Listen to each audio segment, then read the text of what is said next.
జ్ఞాని ఏమయ్యను, శాస్త్రి ఏమయ్యను, ఈ లోకపు తర్కవాది ఏమయ్యనని జబ్బచరిసి సవాలు చేశాడు మొదటి శతాబ్దంలో.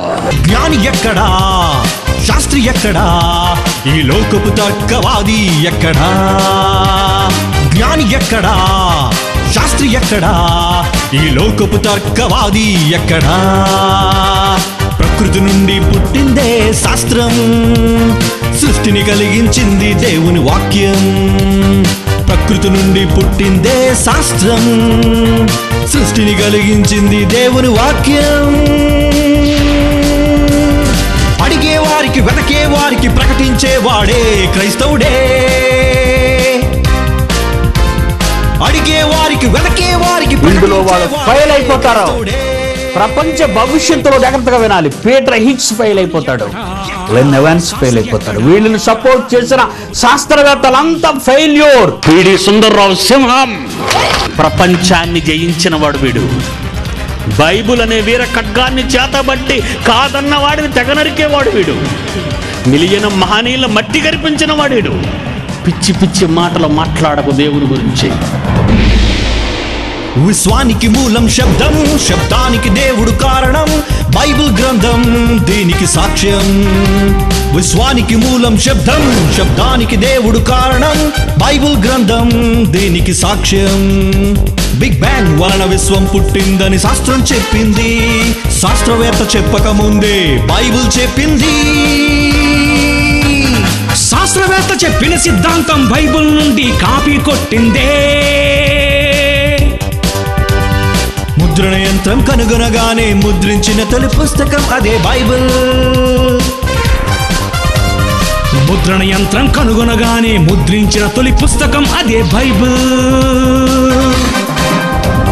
జ్ఞాని ఎక్కడా, శాస్త్రి ఎక్కడా, ఈ లోకపు తర్కవాది ఎక్కడా?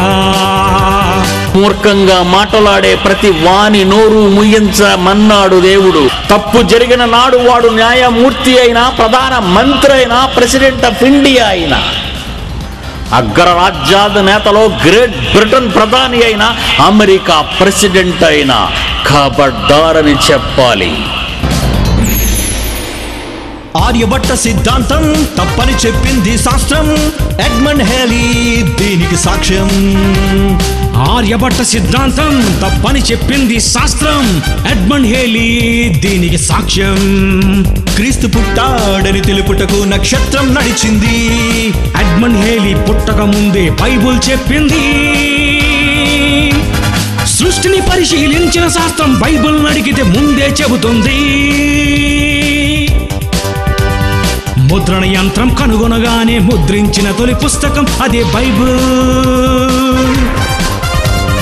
ముద్రణ యంత్రం కనుగొనగానే ముద్రించిన తొలి పుస్తకం అదే బైబిల్.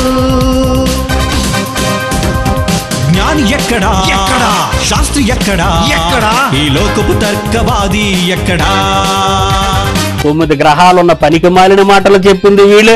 కాదురా బాబు, ఒక గ్రహం లేదని చెప్పింది వీళ్ళే. ఇదొక కొత్త ప్రపంచం, ఇదొక కొత్త విప్లవం. ప్రపంచ శాస్త్రాలకు, ప్రపంచ శాస్త్రవేత్తలకు ఇది గొడ్డలు పెట్టు కావాలి. పిడి సుందర్రావు మాట్లాడే కాలం ఇది. దీనిని ఎదిరించే మగాడు ప్రపంచంలో ఎవడు లేడు. ఒకవేళ ఉంటే తీసుకురండి, రండి, ఎదిరించండి. ఎదిరించే మగాడు లేక బాధపడుతున్నానండి.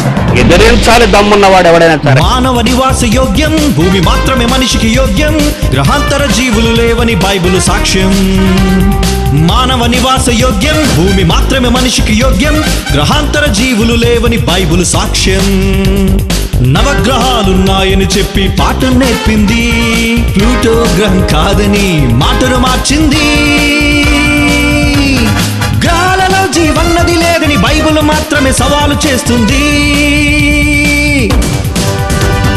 ముద్రణ యంత్రం కనుగొనగానే ముద్రించిన తొలి పుస్తకం అదే బైబిల్. ముద్రణ యంత్రం కనుగొనగానే ముద్రించిన తొలి పుస్తకం అదే బైబిల్. జ్ఞాని ఎక్కడా, శాస్త్రి ఎక్కడా, ఈ లోకపు తర్కవాది ఎక్కడా? ఈ సమాజాన్ని ఎవరండి బాగు చేస్తారు? బాగు చేయటానికే వచ్చాము ఈ సమాజానికి. ప్రపంచానికి పాఠాలు నేర్పించటానికే Bible open university India international పుట్టిందని మరలా మీకు జ్ఞాపకం చేస్తున్నాను.